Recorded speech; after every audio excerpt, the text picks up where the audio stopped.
you've seen the report and the financial costs that have been identified. But I think also the more significant issue being the structural implications of that, this politics of patronage that the report describes. And having spent, decades in the political system in the Gambia, what are your reflections on these findings? Just a minute.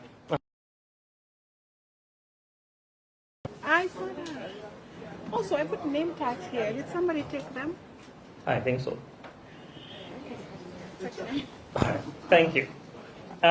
So basically, we just want to get your reflections on the findings. How did we get to this kind of a situation, a system, and what can practically be done to pull ourselves out of this kind of a system of political patronage? I know it's loaded and there's a lot of questions, but because of time, I wanted to pack all of them at the same time. And so I hope we can respond in about 7 minutes. Then we can allow the last 10 minutes for the audience to also ask questions. Thank you, sir. Thank you very much. Research is the mother of knowledge production. And the knowledge that we have will enable us to innovate policies and how to implement them. So I must first congratulate WFD for this initiative.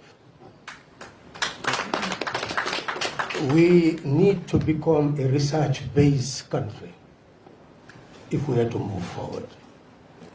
Moving on, 4 fundamental things could be captured from the report. The state dimension of the costs associated with elections, especially for women. It goes into the party dimension and the individual cost, as well as cultural costs.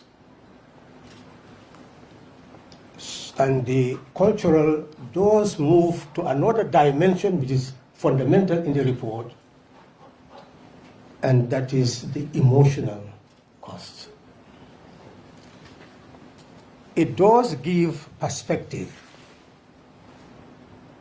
what these costs entail, such as nomination cost, which is rising, and expenditure on nomination day.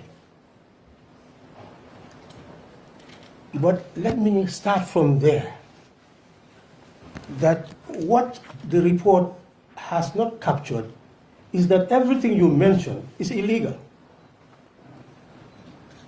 What you consider as campaign cost is illegal cost. If you read section 110 to 123 of the Elections Act, it tabulates everything that is not supposed to be done. To even give food to people for election is called treating under the law. It is illegal.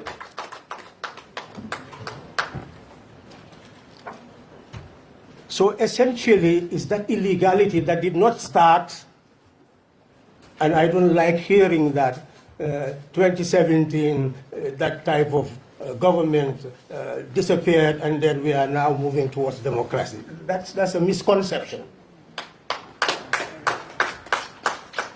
The very foundation of our electoral system, which we've been fighting, you can see this book. You will see the dimension. In fact, at that time, to get registration, you had to have a photograph pinned to your voting card. And most people could not afford a photograph. So politicians will have a list of people that they will bring for registration and get a photographer to photograph them. And that was the starting point of the influence.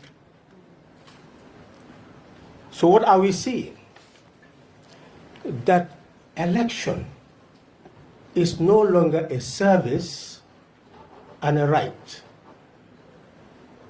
It is now a privilege which makes the person be seen as a king, as a privileged person.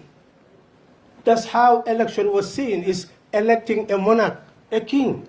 That's where we started. And that's what we started to fight. And people were in fact questioning whether we were really serious about politics. Because the law forbid us from giving those things. If you don't give those things, they say you're not serious about politics. So you see the psyche that was being molded by a system. So the problem, I don't want to go very far, the problem is systemic. It's a system problem. And your next research will have to go into that. So we must honor where you have contextualized the research, and I don't want to go beyond that. But I think I have captured the environment in which we are, which we inherited from the past up to 2017, which we needed to interrogate and eliminate. We didn't. In fact, it's getting worse.